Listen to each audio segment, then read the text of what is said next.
Coming up on This Week in Radio Tech, Bill Bennett is our guest. He's done a lot of things in audio, and now he's going to show us about disaster recovery for radio. It's pretty cool. Chris Tobin's with us, too. Coming up next on TWiRT. This Week in Radio Tech is brought to you by Broadcasters General Store with outstanding service, savings, and support. Online at bgs.cc. By Angry Audio. Audio problems disappear when you get angry at angryaudio.com. By Nautel, keeping you connected with your community with support and webinars. Online at nautel.com/webinars. And by Max Connect Wireless, prioritized high-speed internet service designed for transmitter sites and remote broadcasts. Hey, welcome into This Week in Radio Tech, the show where we talk about everything from the microphone to the light bulb at the top of the tower. I'm Kirk Harnack here at the glorious Telos Alliance studio in Nashville, Tennessee.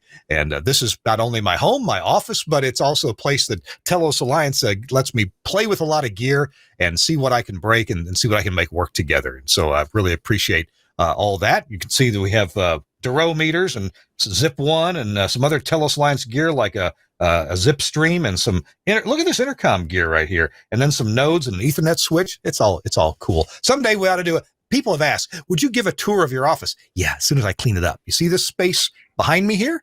This is the clean part right here behind me. So I've got to clean the rest of the office up, and then we'll do a tour. All right. Hey, we're going to look forward to a great TWiRT show. But first, I want to bring in my co-host who is lounging homelessly on a balcony in New York City. Hey, Chris Tobin, welcome in. Well, I'm sheltering in place, enjoying the sunshine and a cup of red wine here. It's in a oh my gosh, tumbler because I don't want to drop the glass or anything, so it's safer. It's a sippy cup. That's right. There we go. What better way to shelter in place than with some red wine, TWiRT, and Bill Bennett, who's coming up shortly as our guest. That's how I see it. You've got, Chris, you've got some good-looking weather there, right? It looks a little windy, but otherwise nice. Yes, so the wind just kicked up, actually. It's been pretty calm all afternoon. It's about 66 degrees. And it's just in time for the Nordic temperatures they're telling us. This coming weekend, we should expect temperatures in the morning in the 30s, then somewhere around the 40s throughout the day. So, yeah, 20-degree difference. I'm looking for... So we're having a little bit of a chilly day here in Nashville. We had storms yesterday, but chilly day today, and it's going to be a beautiful day tomorrow with some rain tomorrow night. But let's get past all that. Hey, Chris, you and I have been talking recently on every show about different webinars that our friends at Nautel are doing, and I got to tell you, I've been really impressed with these. I sat in for a while today on their Looking Glass webinar that was earlier today. And they had the virtual NUG, the Nautel users group, the Looking Glass webinar, and they record these webinars, and there's many others available online too in their big webinar archive. They have a wide range of topics from SFN, that's Engineer Talk for Single Frequency Network. They have digital radio and product overviews to help, helpful how-tos on site safety, maintenance, extending transmitter life, and lots of Jeff Welton tips and tricks sessions.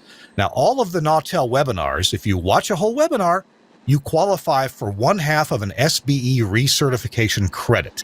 And to find these webinars, just go to the website nautel.com/webinars. Nautel.com/webinars. If you click the All button, it'll show you all of the past webinars. You can watch those, find one that suits your interest. Maybe you've got a technical need right now. And Chris, I'm a big fan of the SBE webinars. I got to tell you, these Nautel webinars are a really good source as well. What do you think about these things that Nautel is doing for us?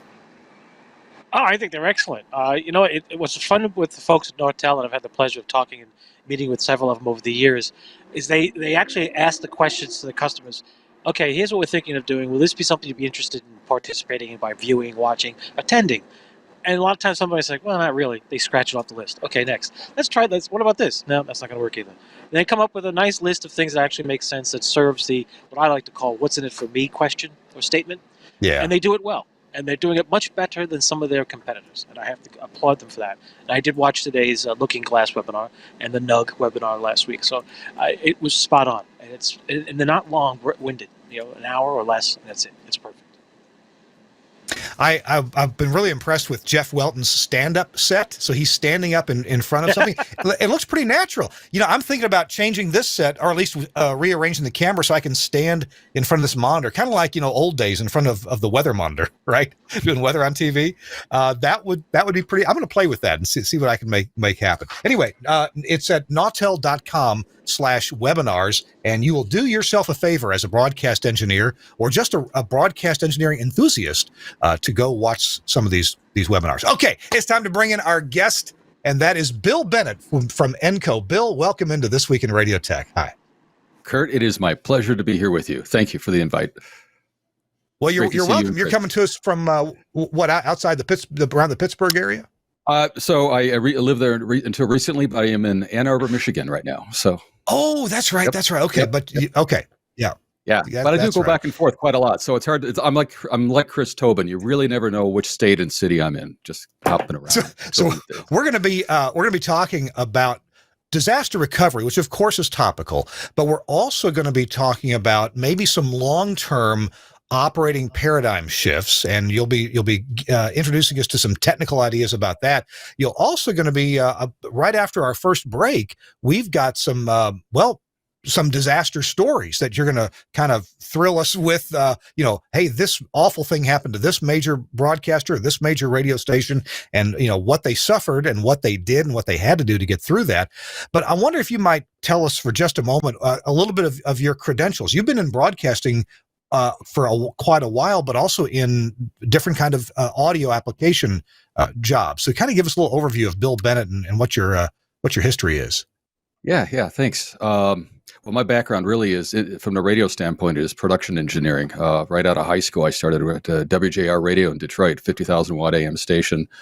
Actually, that included a lot of mowing the lawn, right? A 40-acre field for a 710-foot stick. So, but you got to start someplace. It was a great station. And then I kind of evolved from that to doing production engineering, really venue management, technical management for 5 Olympics, including venue planning. I lived in Russia, for example, for 5 months doing final venue planning and build-out oversight for the outdoor venues in Sochi for what are called commentary systems, which is it's kind of a bit of a black art, but really when the world's television and radio rights holders show up to broadcast, most of them don't bring any equipment. Our job is to get there before them. We are part of the host broadcast group, Olympic Broadcasting Services, and we set up all of the equipment in all the venues and all the circuits. So they just show up and sit down and start talking, and then we kind of keep it running during the games. So. You've got experience, and now with Enco, your job has to do with media consulting management. Sorry. Right. Yeah. Well, so Enco's in a lot of different spaces, right? I mean, we started in broadcast. We're really strong there, and audiovisual space and corporate space. And so I bring my background in broadcasting and broadcast engineering to Enco to help broaden the awareness of our products. In different areas, and especially a lot of unique little special projects and interesting kind of arcane things where there's not a patent solution for. We have to scratch our heads and come up with something custom. So, well, I knew Gene Novacek for years, and sadly he passed on some months back. But I was interested to hear that one of the early applications of an Enco system was to control a fountain that danced to music, like one of these. Yes. I don't know if it's a mall fountain, indoor, outdoor, but I mean, what a cool application! That means you can control a lot of things, like all these nozzles in a fountain, right? I believe that's in Muskegon, Michigan, Western Michigan, because really he started out in control systems and then grew that into focusing on the broadcast space. So, yeah. Well, good deal. Well, we're going to hear about some disasters here in Control Freak. Yes, we're going to hear about some disasters here in just a second. Right now, I want to remind you about this amazing, cool thing from Angry Audio, and especially now when you may be operating out of different studios or home studios, makeshift studios. This is the Bluetooth gadget from Angry Audio, angryaudio.com. This will connect your phone to your broadcast equipment with professional XLR connectors on the back, both analog and AES outputs. And there you go. Beautiful web page showing all the different things here. And what I like is look at the picture on the top there, and that with the switch in the middle, it's BT pairing. You can easily put it in the pair position or hit the reset button. It's a two-way toggle switch, spring-loaded toggle switch. It's actually 3-position. So it's usually sits in the center. So it's easy, super easy for one of your announcers or talent to come in the studio. Maybe they got a different phone. Maybe they brought their iPad with them or some other tablet and they need to pair something. This is easy peasy for them to pair. They just hit the pair, switch it over to pair. It puts it in the pair mode and lets you start pairing your device with it via Bluetooth. Now, what else is cool about the Bluetooth gadget is that it's smart. It knows if you're going to play some media, like some music off of your Bluetooth device, maybe your phone, maybe you've got an interview that you did on it, or maybe you've got some music or some other recording that you just can't get any other way easily into your broadcast gear. When you pair it and play music from your phone, it does with high quality, a very high quality connection to the Bluetooth gadget. If, however, you want to use your phone and the gadget as like a phone hybrid to just carry a conversation on the air from your phone, well, it pairs that in the two-way connection with low latency and the appropriate audio quality for a phone call. So that's what's available in the Bluetooth gadget. It costs less than you think. Why don't you call a broadcast dealer or go to angryaudio.com, look there, and then call your favorite broadcast dealer and get you one, as Catfish says. Get you one. I want to remind you before we go with Angry Audio, you can get these for free. Get one, get 100. If you just order these, order the adapter cables, the Studio Hub adapters. These are not Studio Hub style. These are real Studio Hub adapters. The real thing, made in the same factory. The Studio Hub always made them in the same people and the same molding procedures and stuff that's proven to work. For every one of these that you order, the ones that have the female RJ45, ask. You have to ask. But ask, tell them old Kirk Harnack and Chris Tobin sent you and get you a free shielded Cat 5 cable with the Studio Hub branding on it, made just for them to their specs, and you'll be happy with that and happy for free. Thanks a lot, Angry Audio, angryaudio.com, for sponsoring This Week in Radio Tech. All right, Kirk Harnack, Chris Tobin is here, and we're talking to Bill Bennett. Bill, I want to jump right into these disaster stories. You've got some amazing pictures and headlines. Why don't you just take it away and start telling the story about disasters? Oh, boy, I could talk about this for an hour or 4. So, right. So, I mean, the whole concept about disaster recovery is how to recover or capitulate from a disaster. And disasters come in so many forms. You've got nature, you've got ransomware, you've got black hat hackers, you've got technology that breaks. You know about power supplies that fail, right? So I think it's not always something you can even begin to predict, especially these days. We're learning all kinds of new things that we didn't see coming. But if you go to the first slide, one example of a disaster, this is Mother Nature in a path that was predictable, but a 12 News in Beaumont, Texas. Yeah, there we go. Right. So they knew that they knew Tropical Storm Imelda was on the way, so they were able to move off to a sister station in Houston. But still, we have hurricanes, we have tornadoes, we have power outages, we have gas line breaks. I used to work at QVC in Westchester, Pennsylvania, and once when I was coming into work, there was a bunch of people outside. Didn't know why. Well, it ends up they were all evacuated because there's a backhoe that literally hit the gas line entering the 200,000 square foot building. Oh wow! So, that was no small gas line, right? Because you got to keep all the QVC merchandise warm in the winter. Yeah, luckily it was summer, if I recall. It was summer, fall, maybe. Okay. But yeah, seriously, there's a lot of people, 3,000 people in that building roughly at the time, and you just can't predict all of these things. And then you've got power supplies that fail. You can have social engineering problems with employees that are disgruntled, or so sometimes it's an inside job. Hackers are getting into, so many of us are aware of attachments. You don't click now, don't check, it's very easy to accidentally still do that. And very quickly, one station, Intercom, found out something like that can migrate through their network extremely fast. They're far from the only ones.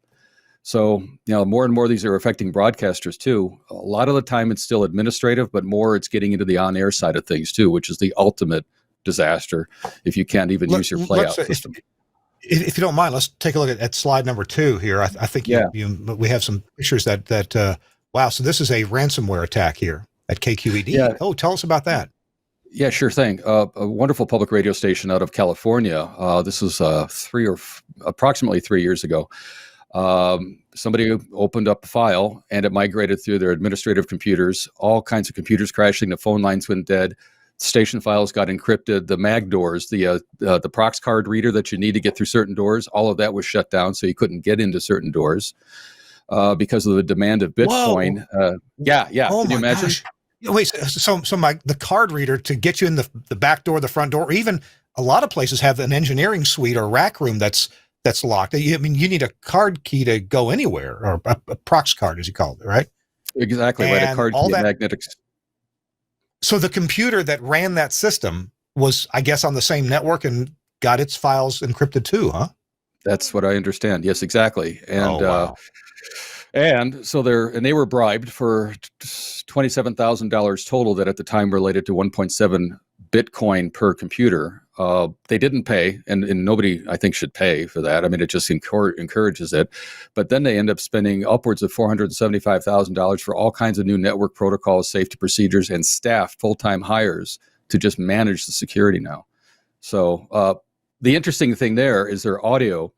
Most of the audio is backed up in well, actually, a lot of the administrative files too were backed up on Amazon Web Services and Google Drive. Those in the cloud were safe. They'd lost some interviews, however, and their playout and automation stayed live, though, because that was a separate system, separate network. Thank goodness. And I guess typically things that are in the cloud, and this is kind of what we're going to focus on a bit later in the show, things that are in the cloud aren't typically mapped as a drive, from a given computer. There's a program, a protocol that has to happen to transfer things to and from, or it goes over HTTP or TCP. In other words, it's not like a mapped network drive that is what you might say wormable, right? You can't just get out with normal Windows or other protocols to other shares that are on the network, and that's one reason why things in the cloud tend to stay safer. Yeah. Exactly. Yeah. And if you do start mapping drives, and we'll talk about our architecture later, it's through a secure VPN with software at both ends, screening what's going through. So, you've got to be smart about it, is what you've got to do. What other disaster might we have to show about here? Yeah, indeed. But wait, there's more. I mean, just briefly, large station groups with a lot of professional staff still can get hoodwinked by this. Town Square Media got hit. Entercom got hit. The virus replicated throughout their network, impacting music scheduling, production systems, telephones. I know that they've since installed more of a gateway between their production and administrative systems, but then that becomes a production bottleneck. So it gets harder to share content. If somebody emails you something that you need to use for on air, you've got to go through this particular gateway system. So, and remember barracks boxes. Right? The whole password problem that still is out there. There's a lot of barracks. Yeah. And go ahead. Just yesterday in the pre-show conference, you and I were talking, and Chris, I'm sure you've done this too. Go to that website, shodan.io, shodan.io, and just do a search for your favorite brand of broadcast gear. And you're going to find examples of it online. Doesn't mean you can get to every one of them. It just means that it's pingable and identifiable. Although, while I was talking to Bill Bennett, I just looked at the first codec that I saw. I won't name any names. Already been named, I suppose. And I just got right into it. And I don't think it wasn't broadcast associated. It looked like something that was not broadcast, but it was, I don't know, maybe some music in a store somewhere. But yeah, you just got right into it. Default password. Yeah. So yeah. And by the way, I go every Friday morning and have coffee, and I scroll through the different sites. It's fun. It's scary, some of the things that are still up there, and people are like, wait a minute, this is not, you should know better. This doesn't make any sense. Chris, one thing I've noticed here is that some manufacturers, and my employer is starting to do this with its newer equipment, comes when you first log into it for the first time out of the box, it makes you change the password. Right then, right there, it makes you change the password. I use a password manager so I can make it something complicated and with a high amount of entropy. But Chris, what do you think about that? Manufacturers making you change the password upon first use? Oh, absolutely, absolutely. I mean, I've programmed Cisco routers and switches that force you to do that far out of the box as well. I Oh, that's right. absolutely have to because, I mean, there's a lot of. I mean, at the end of the day, if you're doing this for a living, you should know better. I mean, I worked at a place that for some reason the IT people, and they were treated with such high respect, and they were like the Olympus. They were the folks up on Olympus. That's how they were treated. And yet they would issue out the temporary passwords for people to get into their accounts. Password 123. I kid you not. Oh, And then they would tell you, oh, make sure you change it. I could tell you that for $100, I made lots of money. Nobody changed anything, and I got into a lot of things across the network. I'm like, really? You kidding me with this? And then there was the classic. Well, if we do static IPs, we'll minimize cyber issues. Really? what? So we're going to maintain a list of static IPs. You're going to keep track of all of them? Well, yeah. Okay. DHCP reservation, password changing every 45 days or something. That's not something that makes sense. Okay, never mind. Thank God I wasn't on Mount Olympus because I would probably got shot by Zeus. But I mean, it was unbelievable the things that go on. So you go to Shodan IO and you panic because you're like, wait a minute, this shouldn't be happening at this level. And that's the part that's scary. Yeah. So yes, it's a good thing manufacturers are forcing you to change passwords. And use two-factor if you can. Oh. Yeah, two-factor would be very handy. Yeah, absolutely. Yeah, although I guess, Bill, two-factor is generally not available for pieces of broadcast equipment, hardware things. But certainly it's available for your email, your Amazon login, all these kinds of things. Bill, go ahead and continue with your disaster talk here. Well, yeah, disaster talk. Another interesting thing, a lot of the research that I have been doing on this topic introduced me to cities and municipalities and states, not broadcasters, but a lot of, cities that have even a lower technology amount of support for them, where they are even more open to vulnerabilities. And one was a community of towns, or a series of towns in Texas that all shared the same IT firm that did their outsourced support for them. Well, that IT firm had a hole. They opened up a virus, and because they had access to those different municipality systems, the virus replicated through that third-party consultant or IT firm to these cities and towns. So even if you may be perfectly safe in your secure network for a lot of this, but if your technology partners, whether they be an IT firm or outside collaborators in any way, if they've got a hole, then they could be bringing a virus into you as another vector. So wow, that's a vector that I hadn't thought of. That of course you might expect that from employees that are VPNing in, road warriors VPNing in, that kind of thing. So they don't have to be physically in the place to help a virus or ransomware get in. But your IT consulting firm, oh my gosh, yeah, I guess they were fired. I don't know what happened to them. I hope it's a rare chance that something like that can happen, because you should be able to trust them most. Yeah. Wow. Okay. Yeah. Well, the best thing groups can do is just isolate each of their business units. That's you can have, just like that town, you have all the different people, different businesses. They should just be their own little island of operations, and there's no way to get across the bridge. That approach. Because I worked at a broadcast group. We many years ago, when one of the first viruses hit one of the broadcast groups, and we discovered that we had a little bit of a problem. Everything was wide open. So we quickly sat down and made up a plan and said, okay, each business unit, each market will be independent. So we had a bunch of little islands within the group, and the next time a breakout occurred, a virus hit, oddly enough, only one of the 12 business units got crippled because it was contained. And that approach, I have to say, I've been using with a friend of mine for some broadcast projects we've had, and it's worked. It's worked really well. Learn how to do VLANs, take full advantage of VLANs, take full advantage of VPN routing. So not just a VPN connection, and all of a sudden I can get to anywhere.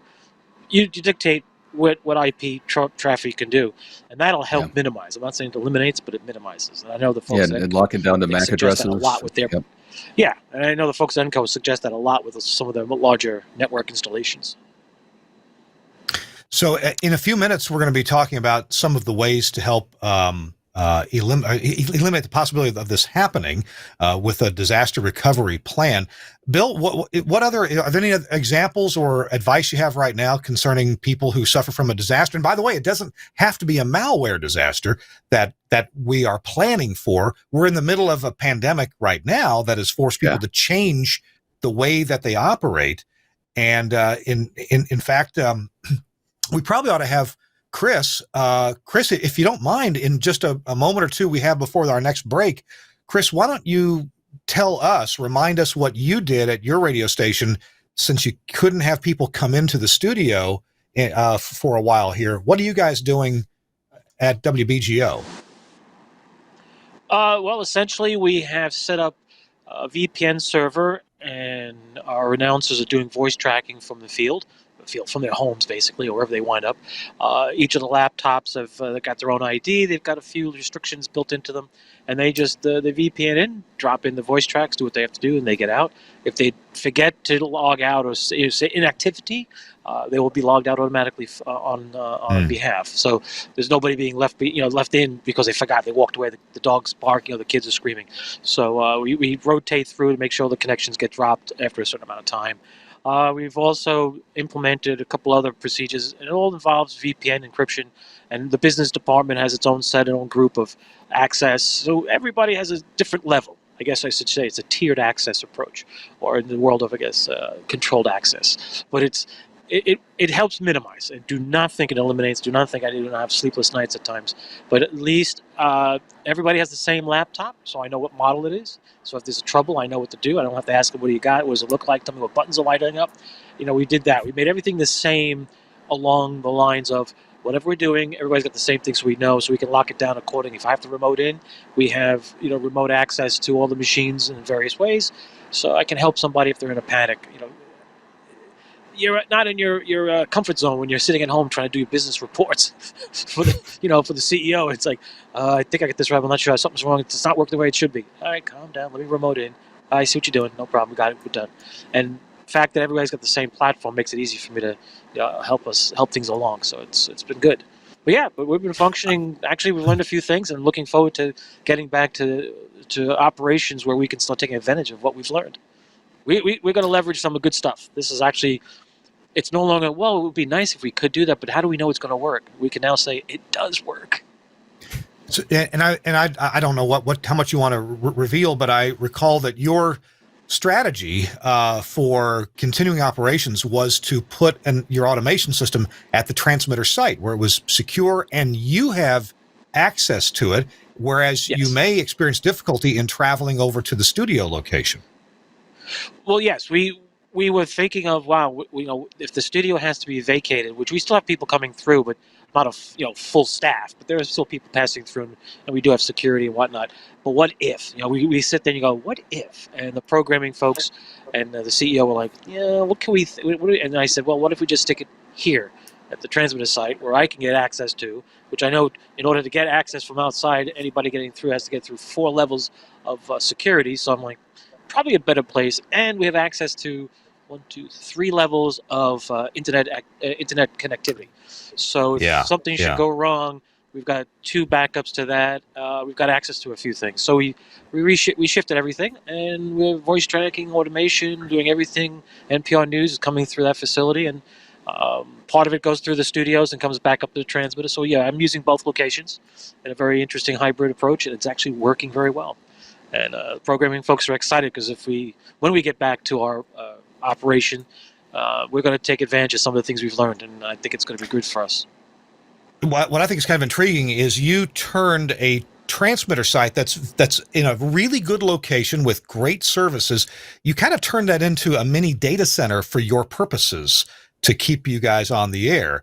And in coming up, Bill Bennett is going to talk about some, I guess, more traditional strategies, but also how the company he works for, Enco, recommends taking care of this. So, Bill, stand by. We're talking to Bill Bennett with Enco. He's been an audio guy, production guy, and has handled some really interesting network operations for quite some years and has a lot of experience in this. You're watching or listening to This Week in Radio Tech, the show where we talk about all kinds of things that have to do with broadcasting. And this week we're talking about disaster recovery and continuing operations after that with Bill Bennett, and Chris Tobin is here as well. Hey, our show is brought to you in part by our friends at Broadcasters General Store. The website, it's easy. It's bgs.cc. bgs.cc. And Broadcast General Store represents, all your favorite manufacturers. One of those is Broadcast Tools. If you know Broadcast Tools, you know how effective their equipment is. Man, I've used a lot of their boxes over the years to control satellite receivers, silent sensors, do all kinds of things, and it's really efficient gear. Well, you ought to check out the efficiency of this little console that Broadcast Tools makes. It's called the ProMix 4. The ProMix 4, look at that. That's it right there, the ProMix 4. Now, this is an interesting little console. Why? Well, first of all, interestingly, it's mono. It's not stereo. It's a mono console. So it's meant to get out somewhere and get your voice and the voice of other people on the air. It has 3 mic line inputs on it, and they're on the back. And you can see they're those cool connectors that take either a XLR connector or a 1/4-inch tip ring sleeve connector. It also has headphone jacks built right in on tip ring sleeve connectors. It has a mic tally connector on the back, so you can give a tally output, program output on XLR. It also has a USB connection, so you can hook it up to your laptop computer or a desktop, and it just acts like a USB sound card device. So that is really cool. You can really get the effectiveness and power of using your laptop to connect back to the station through, codecs or various remote connection services. You can even use something like Lucy Live or Skype or whatever you want to connect audio back to where you're going. You could even have a soft phone dialer on your laptop and connect it back to things back at the studio using G722. So lots of possibilities there. It has one mono balanced output. It has a mix minus output, so that's convenient. You can hook it right up to a device like a telephone hybrid or an external codec if you want to. That works well. It has IFB audio input with level adjustment, a full duplex talkback capability. It has, by the way, you can use this with the ProMix Hub 6 controller. That's sold separately. Has an on-air, as I mentioned, on-air tally warning light relay output. You can combine it with another ProMix 4 and or a ProMix 1 units with the ProMix Hub 6 and just Cat5 cable. So what I'm saying is you can expand the capabilities of this box a lot just with some Cat5 cables and buying these other boxes.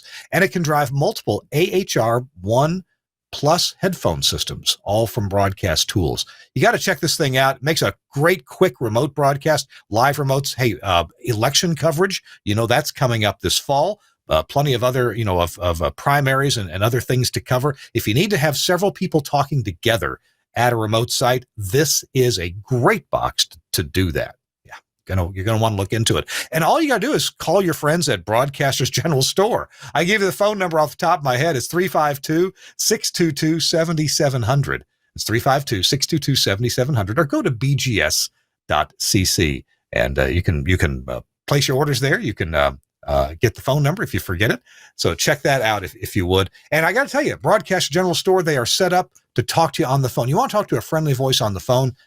Yeah, you can do it with BGS, Broadcasters General Store. Thanks a lot for sponsoring the show, and the Don Wingett at Broadcast Tools for designing and producing the ProMix 4. All right, it's This Week in Radio Tech, our 492nd episode. Wow. Bill Bennett is with us from Enco. Chris Tobin is with us as well. And Bill and Chris, we're going to be talking now about some of the solutions for disaster recovery and what those solutions look like technically, because we had some charts to look at as well. Bill, how would you lead us into this part of the discussion? Okay, well, cool. So first, I might just kind of do a recap to remind everybody where we are these days with what's in the studios. I mean, everything's on a computer, so there's vulnerabilities and benefits from that. A lot of benefits these days when everyone's, remote broadcasting from their homes and in the field. But you may be backing up your systems to a sneakernet solution or a RAID drive array in the studio. Maybe even ideally doing batch backups to the cloud, which is definitely the better idea. I think we're obviously talking about the cloud here because cloud providers, Amazon, Google, Microsoft Azure, they've all gotten so scalable and reliable that I like to ask people, do you know where your email is anymore? If I do this at an SBE meeting, there's always somebody there who knows exactly where their server is. It's in their basement, or under their desk. But generally, we don't know because it's virtualized across data centers, whichever the provider, and we don't even know where it is. It just works. Thank goodness these days, it really just works. And these days, with so many people videoing from home, all these distributed systems, they're holding up pretty darn good. So we think it's time you can trust the cloud. You're maybe not relying on 100%. Maybe you've got some needs for something in the studio too. But and by the way, as we branch to the cloud, don't forget you need an ISP. And then Kirk, like we were talking yesterday, let's go with 2 ISPs because you could have any kind of issue can happen with network configurations and backhoes and what have you. So ideally, you have 2 to your station. Cloud services generally themselves have significant data to different parts of the internet backbone. So you don't have to worry about them as much, but your own station and maybe your transmitter, ideally you're both, you have both dual paths. So I want to riff on that for just a second, Bill, because as I think, at least for my broadcast operations, I think moving some of our infrastructure to the cloud is going to be a good thing because I know what we have now. Lots of computers in several racks in Cleveland, Mississippi, Greenville, Mississippi. These are 7-hour drive from my house and small town stations. We can't afford a full-time engineer or IT person there. So I'm responsible for a lot of it remotely. We do have another guy that works on it remotely as well. But my point is that moving infrastructure to the cloud is not a panacea. But you do have some assurances of keeping the gear working, whether you're in, because you're probably going to be in virtual machines. But having multiple internet connections or having reliable internet connection, and that's probably going to mean having more than one, becomes important. Now, I want to go back to Chris Tobin because, Chris, you mentioned that at your DR site, which happens to be the same thing as your transmitter site right now, that you have more than one source of internet there. And we know that it's really unlikely for 2 internet providers to go down at the same time, unless they're sharing the same backbone that's coming in the same way. So, Chris, talk to us for just a second about multiple sources of internet and how you do that and how it's working out for you. Well, we have our traditional T1 for the audio STL and a little bit of data across that for the Burke unit. And then the 2 ISPs are coming in on 2 separate fiber runs, 2 separate fiber companies through 2 separate physical paths into the building.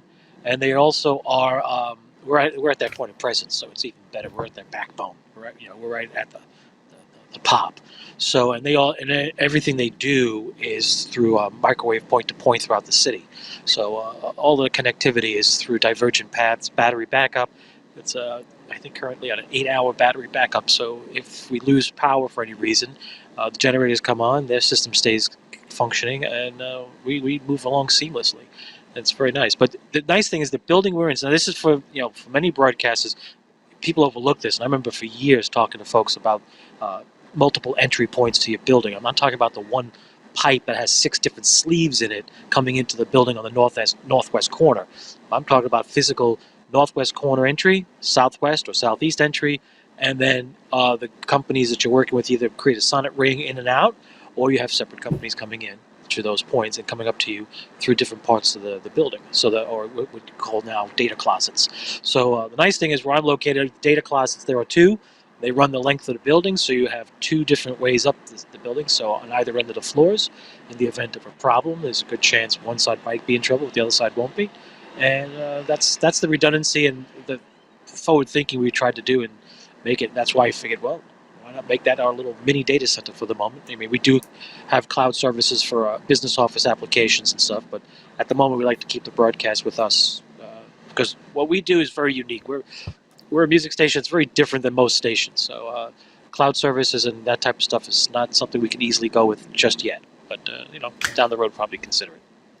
And I do think even in rural Mississippi, at some of my stations, we're able to get two sources of connectivity, IP connectivity to our transmitter sites. And this is kind of a new thing. And if you can use a combination of shooting it yourself over an IP radio, maybe a wireless ISP, and maybe eventually fiber goes by your transmitter site, or some other methodology gets there, or even satellite internet can work for you in a pinch. Let's get back to Bill Bennett. And Bill, we got a couple of slides that I want to make sure we look at here as soon as possible.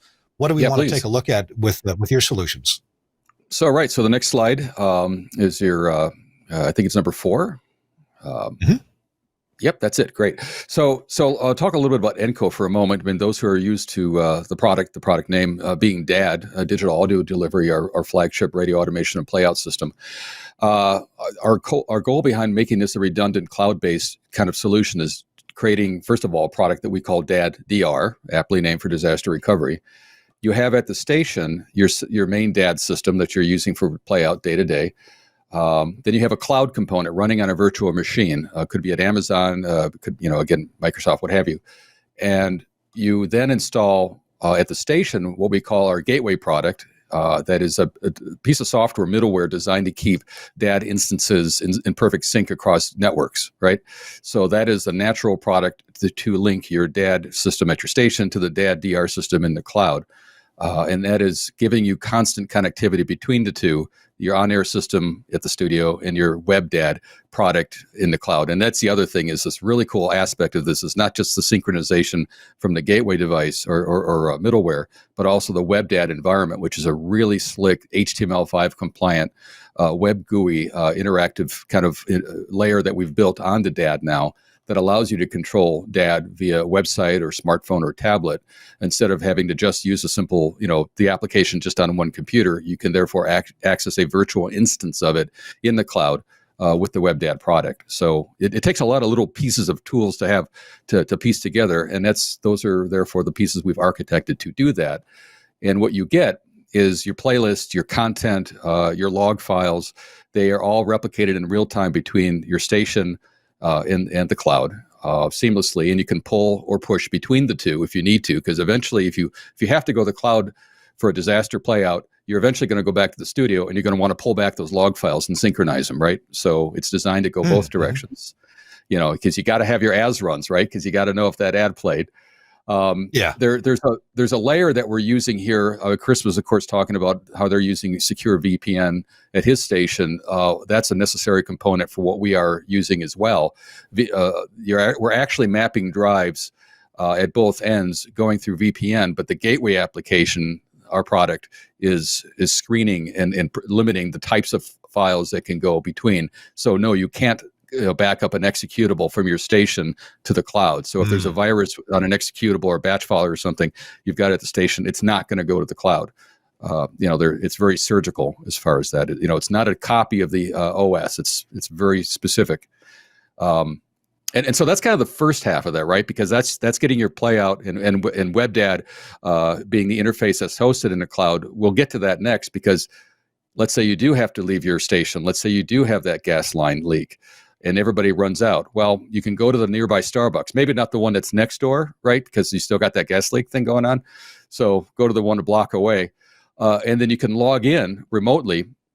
There's a couple pieces here that come into play next. You need to have an IP connection to your transmitter. That's very common that we're finding, and most stations now have some sort of backup with an IP link for audio to their tower. So you need that, because what you're going to do is go to your transmitter and redirect its source from, let's say, your STL or whatever you've got normally bringing you on the air to your tower. You're going to switch that to your IP feed, and you're going to route audio from your playout system to that IP feed from the cloud. And there's just a couple of config files you have to manually change. And very quickly, you're redirecting audio to your IP stream to your tower from your playout system in the cloud. Well, the same song is playing, for example. So,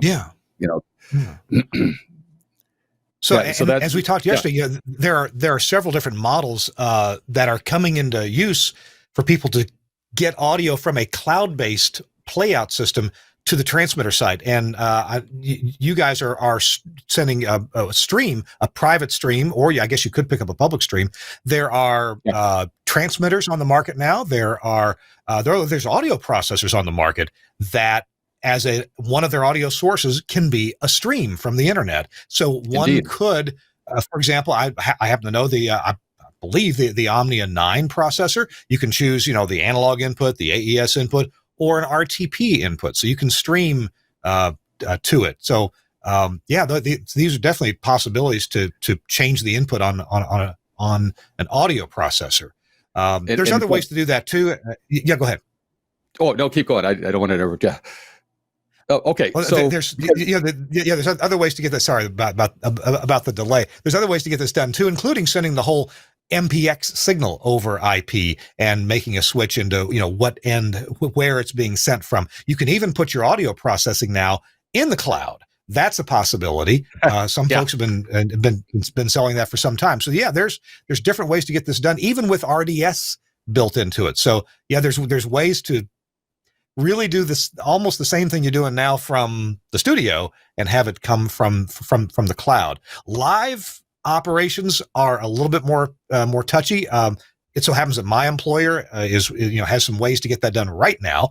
But for a lot of folks, a disaster recovery plan would include voice tracking or just-in-time voice tracking to play out from the cloud. Go ahead with what you're saying before I interrupted. Okay, yeah, no worries. Well, so there's you scratch the surface. There's actually a little bit of a more interesting layer behind this. We've collaborated before with the Stream guys in several cases, and have a great relationship with them, with our company and theirs. And so working with them, there's and also a product you certainly know well, a Telos product, the Zipstream 9X2. What happens is at the cloud. So how do you get that stream? How do you get your audio to? You've got some places to take it to, right? You've got to get it to your transmitter. You've got to get it to your CDN for your streaming. You've got no doubt a streaming provider that you'll want to keep going. You may have a laptop someplace at that Starbucks that is allowing you to monitor this audio stream back to see how it's working, how it sounds. And these are possibly all different formats, different codecs, different processing.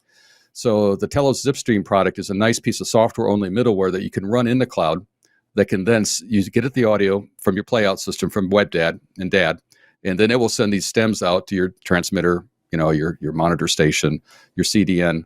And actually, what you're looking at there is the interfaces for some of the WebDAD interfaces that we've built out, and those are just screenshots of a Chrome web browser. So now these look a little bit different. Yeah, those look a little bit different. Let's go back to that slide. They look a little bit different than the usual Encode DAD interface, but this is the HTML5 version of Encode. Is that right? That is exactly right. Yep. Okay. You have if you have a browser that's HTML5 compliant, you can run this. This is not running on an application. It's connecting back to the server directly.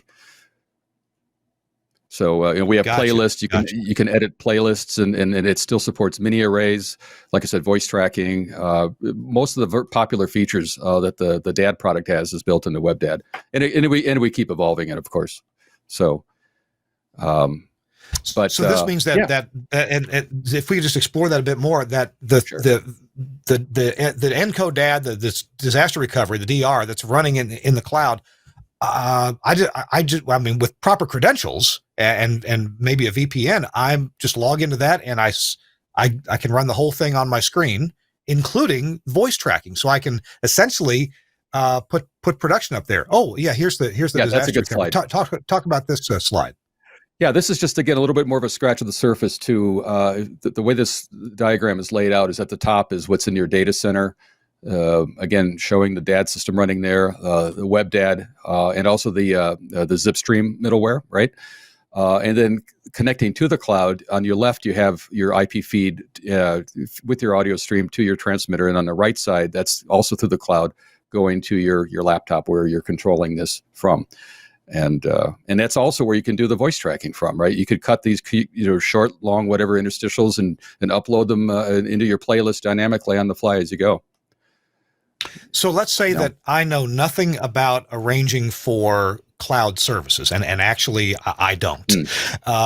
So some of my colleagues know all about this, but can Enco or how do I arrange to even get this stuff into a cloud. What is this, Amazon Web Services or a private data center? What are we talking about? So we do have this running right now on Amazon Web Services, but it's what really matters is that you have a virtualization of the operating system, right? Because there's a lot of these really great carrier class data centers. So if you're a company that has a preference for, Microsoft Azure or Google, and there's a lot of other smaller reliable ISPs or data centers out there, we just need an instance to put this on and run it, right?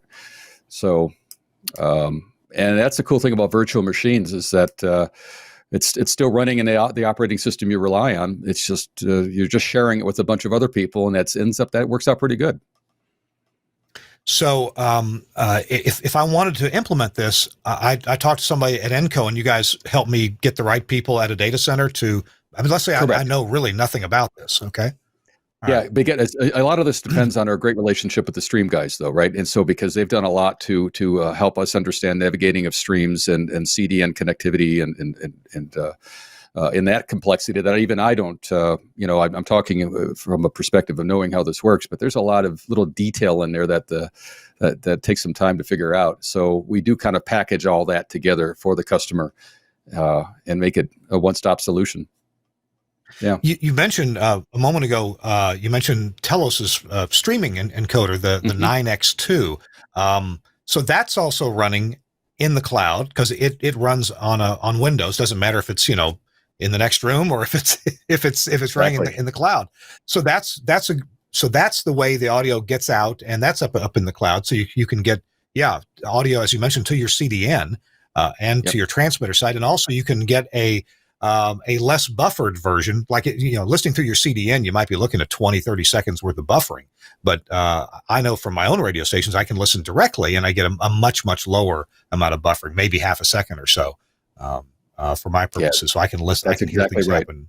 Right. Okay. Because you need that surgical precision of hearing it close to real time, as close as possible through like a VLC player or something like that. If you're the engineer wanting to see how or hear how it's going on the air, CDN can take a little more time and that's okay.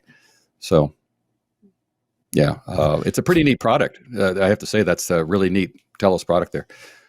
I'd like to show the slide we just showed. I'd like to show that again and get Chris's comments or thoughts on this. This is not the last slide, but I think it's the second to last slide in the whole deck. That one. No, not that one. Yeah, that one. So, Chris, you want to comment on this and maybe how it's different from what you've put in place, or what do you think about this setup? Well, yeah, no, what I've put in place is very different. It's more point to point. The only thing is we do have people remoting in, so I'm the cloud, if you want to call it that, at the moment. My cloud for our operation, which is fine. But again, workflows dictate the application, dictate how you need to do things. But this arrangement makes total sense, and what's nice is that you can operate in such a way that you can. If there is a gas leak or a flood in the building or something happens, you could just make a call to somebody who's off site, or you may have a plan already in place, and you can contact one of your announcers and say, okay, listen, we're going off site. You're going to activate your little laptop, and off you go. And that's what you want. That's how it's supposed to work. It's any disaster recovery plan, you do any emergency operations management. I've worked with EOM facilities. The plan has always been, okay, what do we do? What if? Okay, let's implement it. What do you mean? We're going to call somebody. We're going to say we're doing this now, and just that's it. Now, no, we're not planning it now. When I was at the AT&T GNOC, their Global Network Operations Center in New Jersey, they have two of them. I can only tell you about the one that I was in. Can't say anything about the other location, but I will tell you that I had an opportunity to go to this facility, sit there in this large. It's like just like you see in the movies. This large conference room with a huge glass windows overlooking the floor of desks and computer monitors and a huge map of the world on the wall with lights showing data traffic flow and everything else. And the person showing us around says, "Oh, you're lucky. You're here today. Today's one of our random days." I'm like, random days? Yeah, today's the day we just make the announcement. We're switching.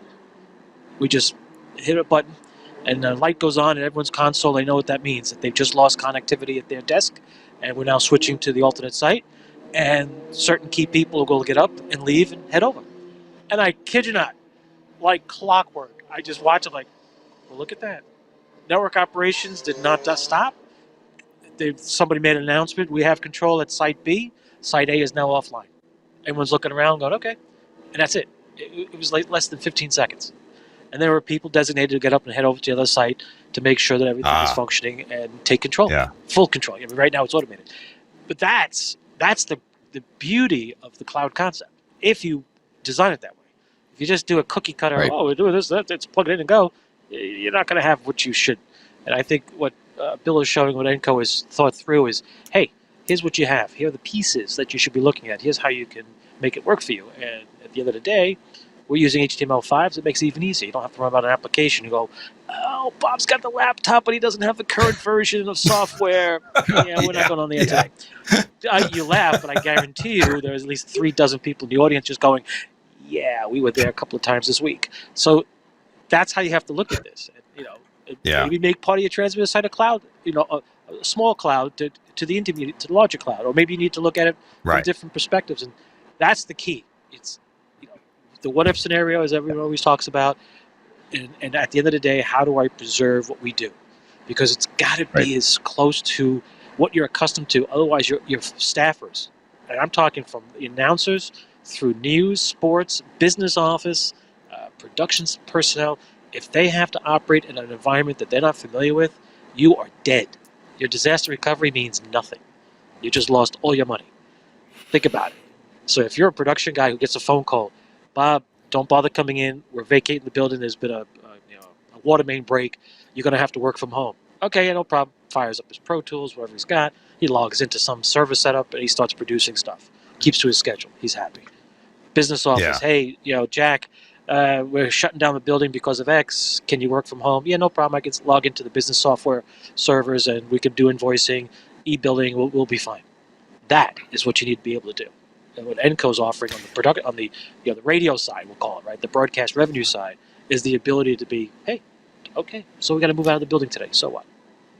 Yeah. I've realized doing everything online isn't necessarily exactly a panacea, but I remember the days when I ran my business with QuickBooks, right? Financially, I would do invoicing and keep track of all the the double entry accounting, everything with QuickBooks. And I had to buy and install on my computer. And if the computer hard drive died, which it did, it's all different. But nowadays, I use one of those online services to do invoicing, to keep track of the finances of this podcast, for example, and my own engineering finances. And my goodness, it just works. It works really well. And I'd love to see some more broadcasts move to that. Bill, I'm sorry, I didn't mean to interrupt. Get a word in edgewise, and then we're gonna take a quick break and come back with some tips. What was your last thought you'd like to? Oh, no problem. No, I appreciate it. Chris actually made me think about the fact that, of course, a lot of broadcasters, station groups, what have you, they may already have their own data centers, or like what Chris has at this transmitter. You don't need to put this in. What we're talking about is not something you have to put in an Amazon Web Service or some large scale cloud service. You can have your own backup servers within your own network. You just have to be able to rely on it and get to it, ideally with a couple of pathways, literally, like he said, Chris said, at different corners of a building kind of thing, different fibers, different trunks, even if you can. So, it's just software. It just depends on where you want to run it. Yeah, I did. Yeah, I should clarify. I didn't mean to say that you have to do cloud services offsite. I can tell you I've worked for several broadcast companies over the years where we built our own data centers and built it with robustness like somebody offsite. Mm-hmm. And we did do it physically offsite, and we maintained it. And, again, it's a question of cost per benefit. You look at it and say, what's going to cost us to maintain it, do it, and what do we get out of it? And that's the business equation you have to look at. So don't get me wrong. Everything in the Enco product, what you saw looking at that diagram, does not have to be a major cloud service. You could be the cloud service, but just think of it in terms of how do I protect, how do I continue what we normally are accustomed to, so that the revenue stream continues, even though we're scattered at the moment. And that's what you have to really think about. And it comes down to ROI and the cost benefit. If you can do it and say, gee, if it's only going to cost us extra $300 a month, then maybe it's worth it, because we can make twice that in the first hour, maybe the first 30 minutes. Oh, there we go. The numbers are working. But the key is Enco's offering a tool, and that's what you want. The toolbox has to have the right tools to get the job done when it's called on. That's all. You are watching or listening to This Week in Radio Tech. It's our 492nd episode. Bill Bennett's our guest with Enco. And Bill and Chris are going to come back, and I'm telling you, they're each going to have a tip of the week for you, and you don't want to miss that. So hang on, hang tight. I'm here to tell you about, or I'm here to open up this box. See, I've put a little sticker on here, a sign that says Max Connect Wireless on this this good old ammo box. It's one of those inexpensive ammo boxes from Harbor Freight. Let's open it up, and inside, look. I think you probably knew what was coming out if you ever watched the show. A Max Connect Wireless enabled modem. Now, this is a data modem from Cradlepoint. Yeah, they're available off the shelf. Doesn't have to be a Cradlepoint one. What's key is what's behind this little door right here. This little door has 2 SIM cards in there, and they are both from Max Connect Wireless. These SIM cards, yeah, they connect to 4G networks. Mine connects to AT&T or Verizon, but also Sprint is available. And if you're in Canada, they're going to be opening that up to I think Rogers. But anyway, what's special about them, it's not just any ordinary 4G data. It's a higher level of priority. You can be in a busy situation and, you can even be in a football stadium.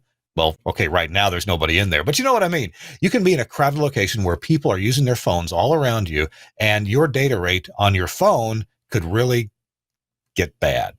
You can drop a lot of packets. Your broadcast starts going bad. Hey, years ago, I set up a Telos Zip 1 at a trade show in Miami, and it worked great Sunday night. Great with a 4G modem that I had. But when I came in Monday morning, when all the other workers were downtown in the office buildings and I tried to get a connection, the data rate was just terrible. And in some ways it's better these days. In some ways it's not. Max Connect Wireless will make sure your data gets through because you have a priority ahead of all those other people that are out there using their phones. So get Max Connect Wireless. You will be connected. As long as you've got a 4G signal, you're going to get connected with a static IP address. Now, broadcasters all over the U.S. are using these from Max Connect Wireless. It's a funny spelling. If you want to look at our show notes and get the spelling or remember it here, it's MAXX with a K then, maxconnectwireless.com. And talk to Josh Bone or one of his people about getting yourself Max Connect Wireless. You put this at the transmitter site, and now you've got connectivity, reliable connectivity to the transmitter site or as a backup. Take it to your remote locations. Chris and I have done this very show with Max Connect Wireless modems. Chris is involved with another show that does regular video casts from remote locations using Max Connect Wireless. And Josh Bone has put literally hundreds of these at major broadcasters all across the country. What are you waiting for?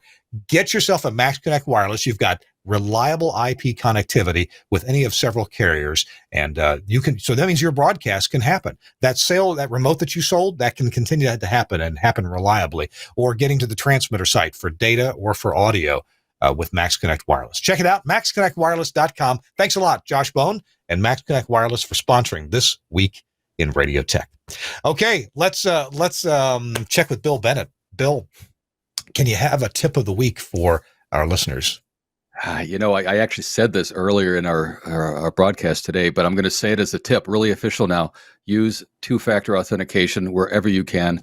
Doesn't work with every system, no doubt, but it's secure, as many steps as is practical, your access to your networks and data from the bad guys. And, a lot of places that offer two-factor authentication, you can also set up some one-time passwords. Yeah, I was doing this with Gmail. In fact, just to add to your tip, and thank you for that. I believe in a very, very, my most secure things that I need for nobody to ever get control of, like my Gmail, two-factor authentication, and for example, Facebook, two-factor authentication. But I noticed that with Gmail, if you've got a device, and I'll make this my tip to go along with yours, Bill. If you have some device that that is capable of sending an email, a convenient way to do that is through Gmail, and they've got this thing called application passwords. Application passwords. It's a little hard to find in the Gmail setup, but if you Google application passwords, you can make an account.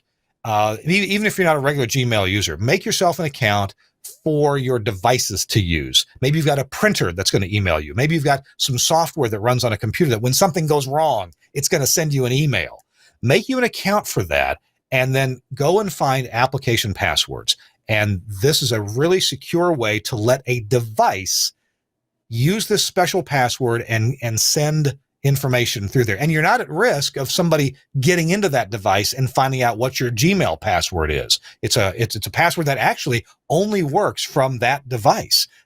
They've got some ways to set that up and make it work, but I've come to play with this here lately. We had actually a printer that we just couldn't get it to work through Gmail or through another mail provider.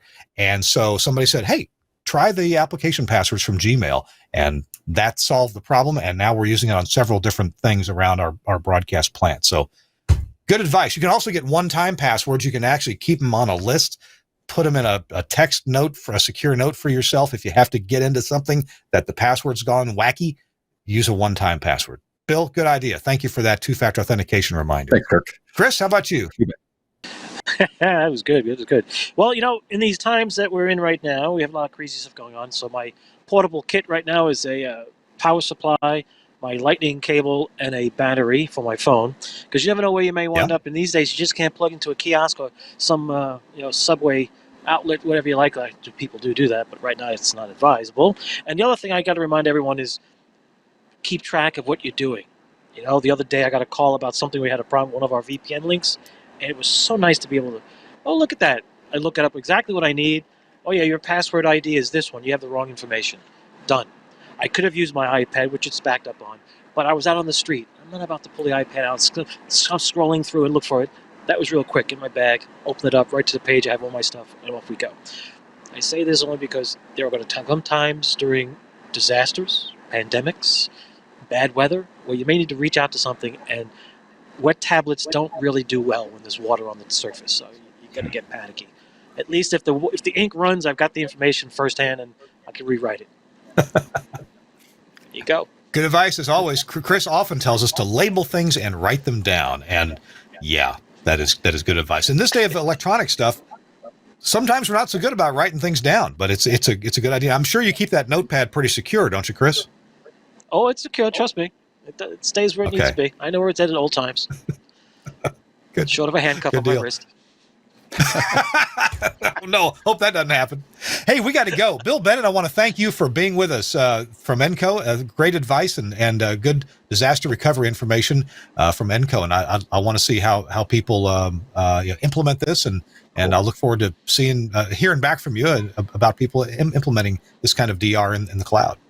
Thanks, Kirk. It's been a hoot. Appreciate it. All right. Thank you for coming on. Chris Tobin, homeless in New York City. Thank you for being with us, man. It's a good time. Hotels are open. Why not? I just walk. I'm homeless. I don't have anything. Don't really come over here. Sign it. Thank you very much.